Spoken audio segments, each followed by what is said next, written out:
There was a time when Ireland was different, a time when the clock ticked slowly, where each day began with the rooster's crow and ended at sunset. The roads were dirt tracks, marked by the wheels of carts and the hooves of horses. There was no hurry, there was no noise, only the wind whispering through the trees and the distant sound of a church bell. It was a simple Ireland made of stone and earth. The houses were small, cozy, built with their own hands. Thick stone walls that kept the warmth of the hearth. Thatched roofs that protected from the endless rains. And inside there was always a pot on the fire and the smell of baking bread. Life was hard, but it was real. The men woke before sunrise to work the land.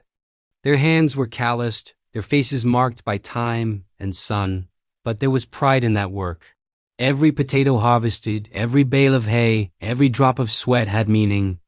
The women took care of the house, the children, the animals. They milked the cows before breakfast. They sewed by the light of the window. They prepared meals with what the land offered. Nothing was wasted. Everything had value. The seasons dictated the rhythm of life. In spring, planting was done with hope. In summer, they worked from sunrise to sunset. In autumn, they harvested with gratitude. And in winter, they rested around the fire, telling old stories. The children ran freely through the fields, barefoot, with patched clothes, but with wide smiles. They played with stones, sticks, and their imagination. They needed nothing more. Nature was their playground. On Sundays, everyone gathered at the church. The entire village walked along the same dirt road. Women with shawls over their shoulders, men in their best coats, even if old. Children lined up, well-behaved, with clean hands. At night, families gathered. Around the hearth, around the campfire. They sang old Irish songs. They told stories passed down from generation to generation. Stories of fairies, of heroes, of even more ancient times. And everyone listened in respectful silence. The hay harvest was sacred. Men and women worked side by side. Sometimes their hands bled, but nobody complained. Because that hay would feed the animals in winter, and the animals would feed the families. Everything was connected. Everything made sense. The potato was the daily food. Simple but sufficient. Boiled, mashed, served with homemade butter. And when the harvest was good, there was a feast. Because that's how they celebrated, with what the land gave. Ancient Ireland was a place of fog and mystery. In the morning, the fields disappeared under a white blanket. Everything became silent, suspended in time. And when the fog lifted, it revealed an untouched world, green, pure, eternal. The stone walls crisscrossed the landscape like ancient veins. Built generations ago, stone upon stone. They separated the fields, but united the memories. Because each stone had been placed by hands that were no longer there. But the work remained. The history remained.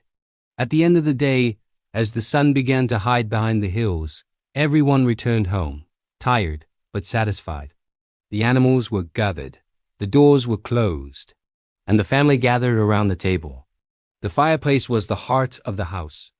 There they cooked, warmed themselves, lived. The flames crackled softly, and they all sat close together in comfortable silence. Because after a day's work, not many words were needed. Today, that time seems so distant. But the memories remain alive. The smell of wet earth, the sound of the wind in the tall grass, the warmth of the fireplace on a cold night, the taste of homemade bread. Many of those old houses no longer exist. The thatched roofs have collapsed. The stone walls are covered in moss. But they are still there, somehow. In the stories, in the memories, in the hearts of those who lived through those days. There is a longing for that time. Not because it was easy, it never was easy, but because it was real. Because things had weight, they had value. Because people looked each other in the eyes. Because life was lived, not just passed. And when we close our eyes, we can still feel it, the rough touch of war, the dampness of the mist on our skin, the pleasant tiredness of a day well worked, and the peace of knowing that, in that simple place we were happy. Old Ireland lives within us. In the stories our grandparents told, in the songs we still remember, in the tears that flow when we look at old photographs.